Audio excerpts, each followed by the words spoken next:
शुरुआत करेंगे बड़ी खबर के साथ। केदारनाथ उपचुनाव से जुड़ी बड़ी खबर, जहां कभी भी प्रत्याशियों की घोषणा हो सकती है। बीजेपी कांग्रेस में नाम लगभग फाइनल हो चुके हैं। प्रत्याशी को लेकर बीजेपी कांग्रेस में होमवर्क पूरा हो चुका है। बीजेपी में पूर्व विधायक आशा रानी नौटियाल का नाम फाइनल हो चुका है, तो वहीं कांग्रेस में पूर्व विधायक मनोज रावत के नाम की चर्चा की जा रही है। उलटफेर नहीं हुआ तो दोनों नामों की घोषणा जल्दी की जाएगी। तो केदारनाथ उपचुनाव को लेकर अब प्रत्याशियों के नामों का ऐलान बस होना बाकी है। बता दें कि बीजेपी हो या फिर कांग्रेस हो, दोनों ही पार्टियों में अपने अपने प्रत्याशियों के नाम लगभग फाइनल कर दिए गए हैं। चूंकि यहां पर बीजेपी और कांग्रेस इस पूरे उपचुनाव को लेकर एक लंबे समय से तैयारी कर रही थी। पूरा होमवर्क पूरा हो चुका है। मुद्दों से लेकर जनता के बीच जाने के तमाम कार्यक्रम पूरे कर लिए गए।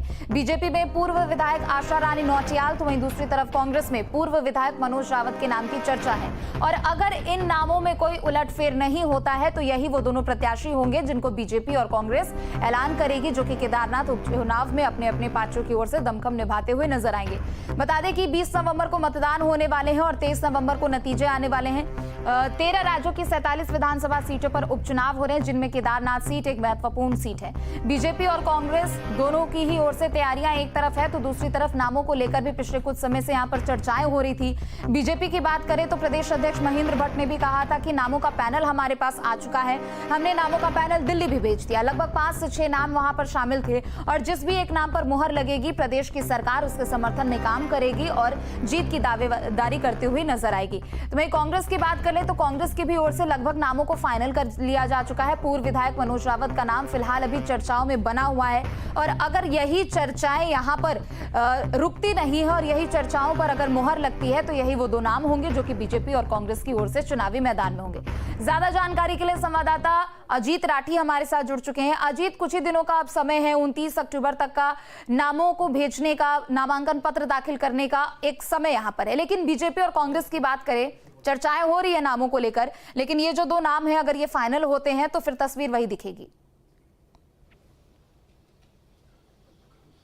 बिल्कुल, देखिए, दोनों राजनीतिक दलों के अगर होमवर्क पूरा होने की हम बात करते हैं, होमवर्क पर अगर हम विश्लेषण भी करते हैं तो दोनों दलों में एक एक नाम पर एक राय बन चुकी है, केवल घोषणा होना बाकी है। अगर कोई बहुत बड़ा उलटफेर नहीं होता तो भारतीय जनता पार्टी से पूर्व विधायक आशा रानी नौटियाल और कांग्रेस से पूर्व विधायक मनोज रावत यहाँ पर चुनाव लड़ने वाले हैं। तो चूंकि कल रात ही कांग्रेस की एक बड़ी बैठक दिल्ली में प्रत्याशियों को लेकर हो चुकी है और प्रदेश कांग्रेस अध्यक्ष करण महाराज उस बैठक में शामिल थे। वो बैठक कल शाम खत्म हो गई थी, अब घोषणा होना बाकी। दूसरी तरफ अगर हम प्रत्याशी के तौर पर पार्टी वाइज देखते हैं तो आशा रानी नौटियाल का दावा इसलिए बनता है चूंकि वो 2 बार वहाँ से विधायक भी रह चुकी है और पिछली बार वो 2022 के चुनाव में जब उन्हें टिकट नहीं मिला तो उन्होंने पार्टी का साथ दिया और वो बैठ गई थी। तो पार्टी के भीतर इस बात को लेकर के ये स्वर बुलंद हो रहे हैं कि कम से कम आशा रानी नौटियाल ने विद्रोह नहीं किया और वो पार्टी के साथ रही, तो अब एक अवसर है कि उनको टिकट दिया जाना बनता है। लेकिन जो दिवंगत विधायक है शैला रानी रावत, उनकी बेटी ने भी दावा किया हुआ है, उनका पैनल में नाम भी है। कुलदीप रावत जो पिछली बार निर्दलीय लड़े थे और दूसरे नंबर पर रहे थे, वो अब आजकल भाजपा में वो भी टिकट मांग रहे हैं। कर्नल कोठियाल जो आम आदमी पार्टी के यहाँ कन्वीनर थे और सीएम फेस थे, वो भाजपा में है, उनका भी नाम है। और जनरल बिपिन रावत जो हैं, उनकी बेटी कृतिका रावत, उनका भी नाम है। तो कई नाम है, लेकिन आशा रानी नौटियाल का नाम सबसे ऊपर है। इसी तरह से कांग्रेस में तो बहुत लंबी फहरिस्त नहीं है, वहां पर मनोज रावत और जिला अध्यक्ष कुंवर सिंह सजवाण है, लेकिन मनोज रावत बहुत एडवांस स्टेज में। तो ये दोनों नामों पर केवल अब घोषणा होना ही औपचारिकता बची हुई है। जी, यानी लगभग नामों का ये जो पैनल है उसको तैयार कर लिया गया और कहीं भी अगर ऊंच नीच होती है और कहीं भी अगर गुंजाइश होती है कि शायद लास्ट मिनट पर प्रत्याशी बदला जा सके तो ही कुछ उलटफेर होगा। लेकिन इन सबके अलावा अजीत, अगर खास तौर पर यहां ध्यान दी जाए तो पूर्व विधायकों को भी फोकस में यहां पर रखा जा रहा है। नए प्रत्याशी पर हालांकि पार्टी काम करे, इससे बेहतर होगा कि जो पुराने खिलाड़ी है उनको ही चुनावी मैदान में उतारा जाए। बिल्कुल, न्यूज स्टेट जिन 2 नामों का कांग्रेस और भाजपा के संभावित प्रत्याशियों की बात कर रहे हैं, दोनों ही केदारनाथ से विधायक रह चुके हैं। एक मनोज रावत 1 बार विधायक रहे हैं और आशा रानी नौटियाल 2 बार विधायक रहे हैं। तो शैला रानी रावत वैसे भी कांग्रेस से आई थी और आशा रानी नौटियाल का पक्ष इसलिए भी है कि वो मूलतः भाजपाई है।